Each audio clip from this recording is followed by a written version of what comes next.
Hello and welcome to today's Almost Daily Devotion. We're in the book of Revelation. We're in chapter 7. We're going to start with the 9th verse, and it goes like this. After this I looked, and there was a great crowd that no one could number. They were from every nation and tribe, people and language. They were standing before the throne and before the Lamb. They wore white robes and held palm branches in their hands.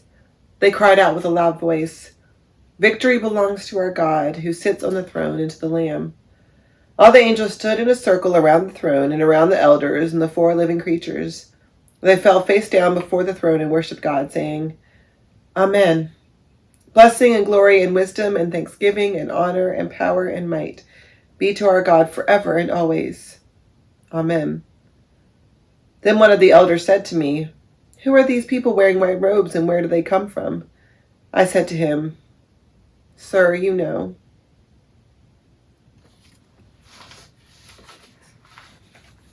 So we get nervous about Revelation. Revelation has historically been abused, really, by people who want to know the future, who think that they can control the future, that they can be the arbiters, can be the truth tellers, and so they interpret Revelation and they twist it up and make it more difficult than it really is. Revelation is just a story that tells people the truth of what the church should look like. The truth of what God's kingdom looks like. The truth of what living in the world is like. And it does it in a way that is a metaphor, that is a story, that is an image that tells you of a deeper truth. I don't think any of it's meant to be taken literally. But I do think it points to a deeper truth. That if you can read the story and enter into the image that it's portraying, if you can picture it in your mind, you're going to see truth. And the truth here is this. All of the people who share belief, every one of them, all of them, even the ones you don't like, or the ones you don't know, the ones you've yet to know, or the ones who have gone before, all of them, as long as they share belief, belong at the table of God. And now that's challenging for us because we want to be able to control the narrative. We want to say which beliefs it has to be. We want to make the list longer than it needs to be. We want to make the list exclusive so that we can be part of a cool team, part of the cool club. Jesus here tells us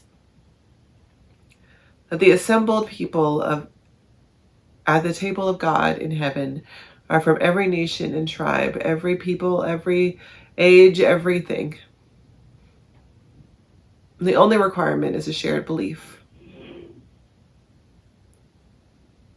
And so we tend to put rules up and make barriers and walls, and we try to exclude people, and we try to make it so that our religion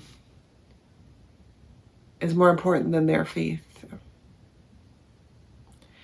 And I'm not saying there aren't rules. There shouldn't be some boundaries. I'm not saying that organizations don't need rules and structures.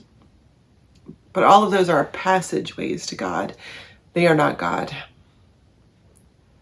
All of those are the ways that we encounter God, the ways that we can be intentional about putting our faith into action. They are not, in and of themselves, God. And so we have to ask ourselves, what is our religion? Is our religion the rules? Is our religion knowing it all? Is our religion our ability to be God?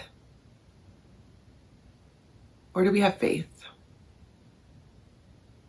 Because those aren't always the same thing. And faith sees people through the eyes of God and not through our rules and structures and boundaries and guardrails.